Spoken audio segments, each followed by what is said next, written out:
ইরানের সাথে যুক্তরাষ্ট্রের সমঝোতা চুক্তি প্রায় চূড়ান্ত পর্যায়ে। এই ব্যাপারে আর কোনো সন্দেহ নেই, দ্বিধাও নেই। এর কারণ হলো মধ্যপ্রাচ্যের 8টি দেশ, সংখ্যাগরিষ্ঠ শক্তিশালী 8টি দেশ এখন একজোট হয়েছে। তারা আর ভরসা করতে পারছে না আমেরিকার উপর। বুঝতে পারছে যে এই 40 দিন পার হবার পরও যুক্তরাষ্ট্র ইরানকে কাবু করতে পারেনি। বরং যেটা হয়েছে যে তাদের তেল পরিবহনের যেই একটা অন্যতম রুট হরমুজ প্রণালী অবরুদ্ধ হয়ে আছে এবং এখনো পর্যন্ত সেই অবস্থা, সেই অবরুদ্ধ পরিস্থিতিটা কাটানো যায়নি, অর্থাৎ জাহাজ চলাচল স্বাভাবিক হয়নি।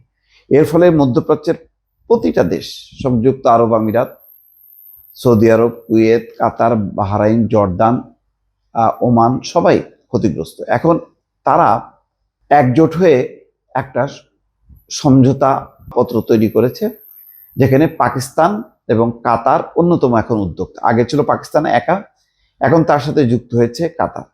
কাতার এবং পাকিস্তান দুই দেশ মিলে সম্প্রতি ইরানে গেছে এবং ইরান সম্মতি দিয়েছে।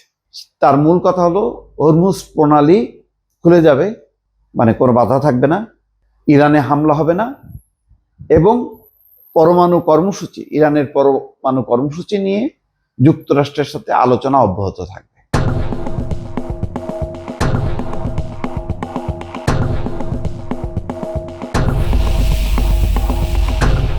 পরমাণু কর্মসূচির বিষয়টা শেষ হয়ে যাচ্ছে না, যে পরমাণু কর্মসূচি বাতিল, স্থগিত, তারপরে সমৃদ্ধ ইউরেনিয়াম যুক্তরাষ্ট্রের কাছে হস্তান্তর করা, এই বিষয়গুলো থাকছে না। হঠাৎ করে কেন এমনটা ঘটলো?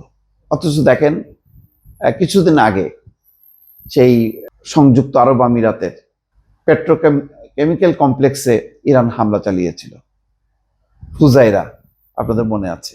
আবার গত পরশু ইরানের দক্ষিণাঞ্চলে আমেরিকা হামলা করেছিল। এই পাল্টাপাল্টি হামলায় অনেকের মনে হচ্ছিল যে বোধহয় সমঝোতা হচ্ছে না, আবার যুদ্ধ। কিন্তু না, এবার আর যুদ্ধ হচ্ছে না। এই কারণে যে উপসাগরীয় শক্তিশালী দেশগুলো বুঝে গেছে যে আমেরিকার পক্ষে ইরানকে পরাস্ত করা সম্ভব না। ইরানের নিজস্ব শক্তি আছে, আর ইরানের পেছনে শক্তিধর দুটি দেশের সমর্থন আছে। একটি হচ্ছে রাশিয়া, আরেকটি হচ্ছে চীন। ফলে পুরো বিষয়টা এখন পাল্টে গেছে, পুরো চালচিত্রটাই এখন অন্যদিকে মোড় নিয়েছে। যেহেতু উপসাগরীয় দেশগুলো তাদের নিজেদের মধ্যে সমঝোতার অভাব আছে, বিশেষ করে ইরানের সাথে।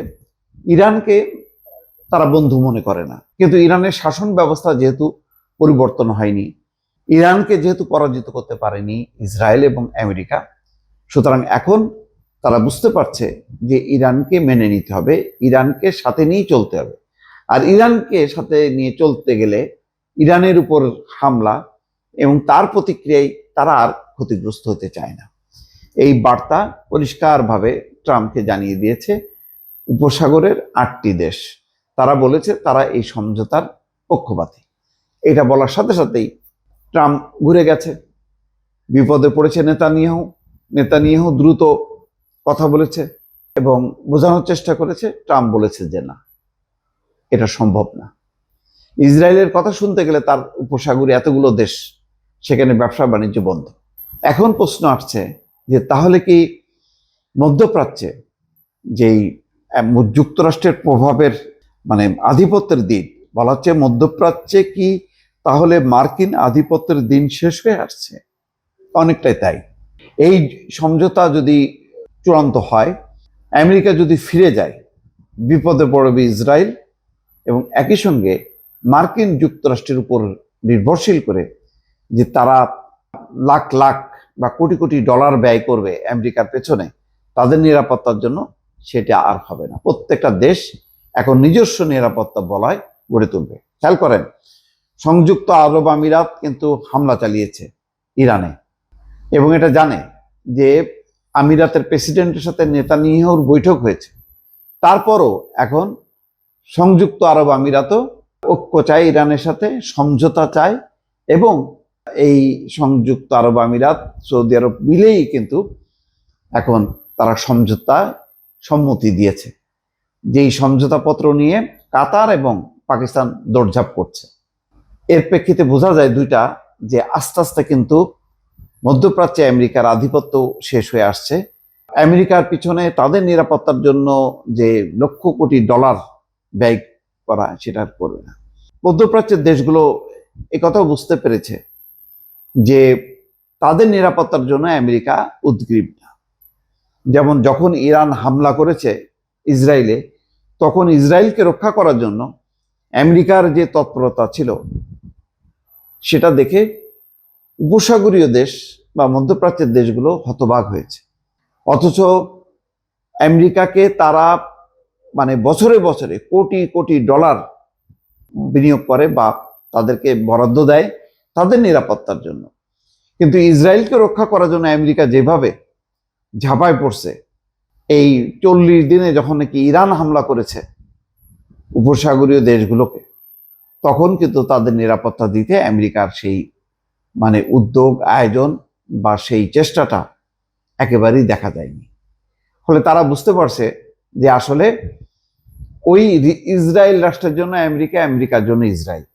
তো এখানে মাঝখানে সৌদি আরব, সংযুক্ত আরব আমিরাত, তারপরে কুয়েত, কাতার, বাহরাইন, জর্দান, ওমান, তারা কেন, মিশর, তারা কেন আমেরিকার জন্য ওই ইরানের সাথে সম্পর্ক খারাপ করবে?